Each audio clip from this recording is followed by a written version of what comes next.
ತಾಲೂಕಿನ ಶ್ರೀ ಕ್ಷೇತ್ರ ಮಲೆ ಮಹದೇಶ್ವರ ಬೆಟ್ಟದಲ್ಲಿ ಭೀಮನ ಅಮಾವಾಸ್ಯೆ ಪ್ರಯುಕ್ತ ವಿಶೇಷ ಪೂಜೆ ಉತ್ಸವಾದಿಗಳು ಸಂಪ್ರದಾಯದಂತೆ ಜರುಗಿದವು. ಭೀಮನ ಅಮಾವಾಸ್ಯೆ ಪ್ರಯುಕ್ತ ಗುರುವಾರ ಮುಂಜಾನೆಯಿಂದಲೇ ಸ್ವಾಮಿಗೆ ಎಳನೀರು ಅಭಿಷೇಕ, ಪಂಚಾಮೃತ ಅಭಿಷೇಕ ನೆರವೇರಿತು. ನೈವೇದ್ಯ ಅರ್ಪಿಸಿದ ಬಳಿಕ ಮಹಾಮಂಗಳಾರತಿ ಮಾಡಲಾಯಿತು. ಅಮಾವಾಸ್ಯೆ ಪ್ರಯುಕ್ತ ಶ್ರೀ ಕ್ಷೇತ್ರಕ್ಕೆ ಸಾವಿರಾರು ಜನರು ಭೇಟಿ ನೀಡಿ ಮಾದೇಶ್ವರನ ದರ್ಶನ ಪಡೆದರು. ಚಿನ್ನದ ರಥೋತ್ಸವ, ಬೆಳ್ಳಿ ರಥೋತ್ಸವ, ಬಸವ ವಾಹನ, ಹುಲಿ ವಾಹನ, ರುದ್ರಾಕ್ಷಿ ಮಂಟಪದ ಸೇವೆಗಳನ್ನು ಮಾಡುವ ಮೂಲಕ ತಮ್ಮ ಹರಕೆಗಳನ್ನು ಸಮರ್ಪಿಸಿದರು. ಅಮಾವಾಸ್ಯೆ ಪೂಜೆ ಹಿನ್ನೆಲೆ ಬೆಂಗಳೂರು, ರಾಮನಗರ, ಕನಕಪುರ, ಮೈಸೂರು, ಮಂಡ್ಯ, ಬೆಂಗಳೂರು ಗ್ರಾಮಾಂತರ, ಚಾಮರಾಜನಗರ, ನಂಜನಗೂಡು, ತುಮಕೂರು, ಕೋಲಾರ ಸೇರಿದಂತೆ ತಮಿಳುನಾಡು ರಾಜ್ಯದ ವಿವಿಧ ಗ್ರಾಮಗಳಿಂದ ಭಕ್ತಾದಿಗಳು ಆಗಮಿಸಿ ದೇವರ ದರ್ಶನ ಪಡೆದರು. ಇದಲ್ಲದೆ 60 ವರ್ಷ ಮೇಲ್ಪಟ್ಟ ಭಕ್ತಾದಿಗಳಿಗೆ ರಾಜಗೋಪುರದ ಮುಖ್ಯದ್ವಾರದಲ್ಲಿ ನೇರ ದರ್ಶನಕ್ಕೆ ಅವಕಾಶ ಕಲ್ಪಿಸಲಾಗಿತ್ತು. ಶ್ರೀ ಕ್ಷೇತ್ರಕ್ಕೆ ಆಗಮಿಸಿದ್ದ ಭಕ್ತಾದಿಗಳಿಗೆ ಶ್ರೀ ಮಲೆ ಮಹದೇಶ್ವರ ಅಭಿವೃದ್ಧಿ ಪ್ರಾಧಿಕಾರದ ವತಿಯಿಂದ ಕುಡಿಯುವ ನೀರು, ದಾಸೋಹ, ವಿಶೇಷ ದಾಸೋಹ, ನೆರಳಿನ ವ್ಯವಸ್ಥೆ ಮಾಡಲಾಗಿತ್ತು.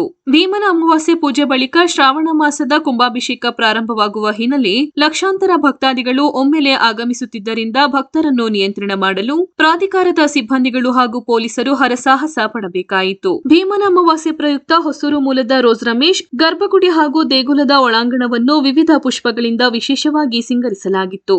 ದೇಗುಲದ ಸುತ್ತಲೂ ವಿವಿಧ ಹೂಗಳಿಂದ ಸಿಂಗಾರ ಮಾಡಲಾಗಿತ್ತು. ಮಾದಪ್ಪನ ಸನ್ನಿಧಿಯನ್ನು ವಿದ್ಯುತ್ ದೀಪಾಲಂಕಾರದಿಂದ ಜಗಮಗಿಸುವಂತೆ ವ್ಯವಸ್ಥೆ ಮಾಡಲಾಗಿತ್ತು.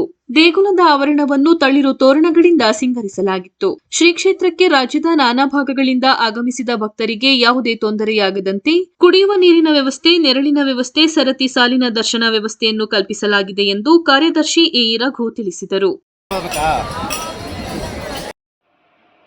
ಇದು ಶ್ರೀ ಮಲೆ ಮಹದೇಶ್ವರ ಕ್ಷೇತ್ರ ಅಭಿವೃದ್ಧಿ ಪ್ರಾಧಿಕಾರದ ಪ್ರಕಟಣೆ.